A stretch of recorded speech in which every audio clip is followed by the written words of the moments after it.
is something we're used to, and if you have a constant kind of wind in the same direction, you just get used to it. The biggest thing I've always, talked to Timmy about is like if it changes, right? If it gets more gusty, I just kind of know what to expect, right? There's nothing you can do about it, but it usually blows you down the back straightaway.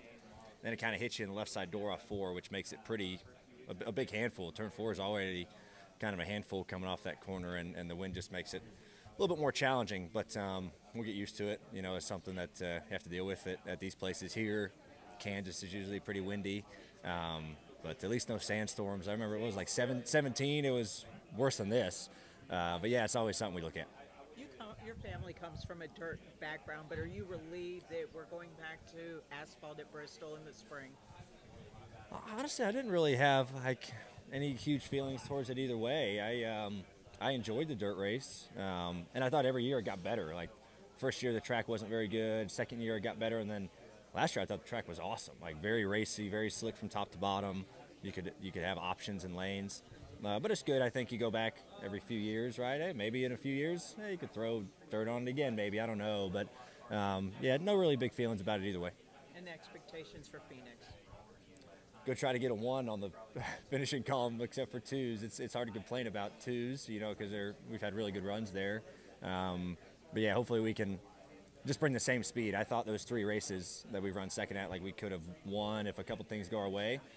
And that's really all you can ask for, like just to have the speed to try to win the race. So hopefully we can bring that to next week and see what this car has on the short track package. I think that's the big thing too, is trying to figure out this new package and how it runs in traffic. But hopefully we're competitive.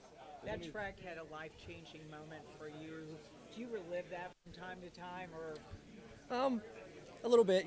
I was a part of the test there in December, so it was nice to go back there like a month later and really see it, and feel the relive the memory a little bit. Going back here race weekend, I've already been back to it since then, so it'd still be special, that's for sure.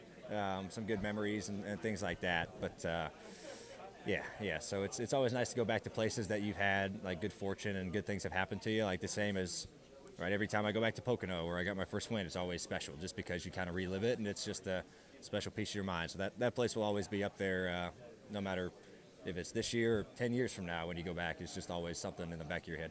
Go back to Atlanta for a second. From your perspective in the driver's seat, you cross the line. You have obviously no idea what you think. What you're thinking. What are you hearing on the radio, and how was the mood afterwards? Yeah. So I knew I beat Kyle. Like kind of when I pulled off of him down the front stretch, I was looking to my right, like I'm looking at him, and I was like, I'm pretty sure I got Kyle. I don't see the 99, so I was on the fence about that.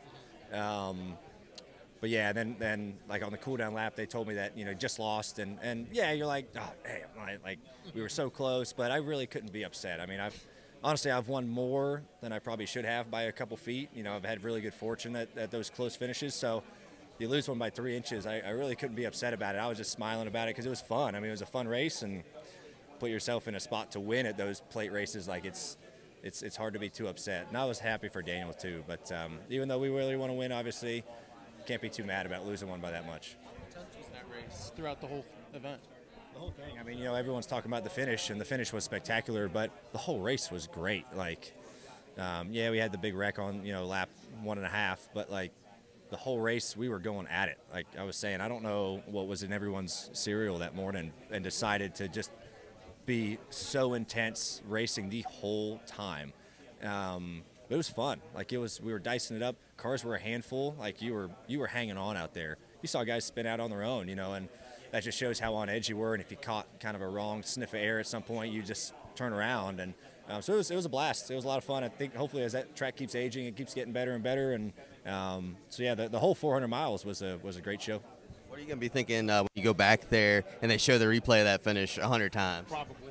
Oh, I mean, that's going to be showed for decades to come. I mean, that finish is going to be on every highlight reel forever. So it's cool to be part of, and yeah, when we go back there, going to shock me that thing doesn't sell out pretty soon, honestly, because the show it put on in the spring, I'm sure it'll do really well in the fall. So yeah, it'll be nice to kind of relive that stuff. Like I said, even though you don't win, like it's cool to be a part of that, like history, of Someone told me I have like 3 of the top 10 closest finishes in NASCAR history, and I'm 2 for 3.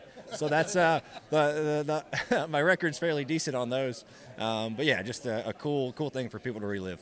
How good of a race it was throughout, how intense it was. People might want more of it. Is 6 enough? Super speedway? Yeah.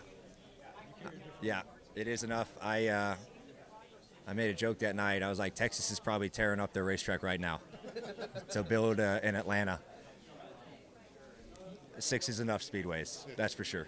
You carry a different mentality going to all the races this season. Welcome to RaceFace Digital, where you can buy, sell, collect, and trade digital MP4 racing cards of your favorite drivers. Receive a free 5-card fan pack when you enroll for free at racefacedigital.com, the ultimate entertainment platform.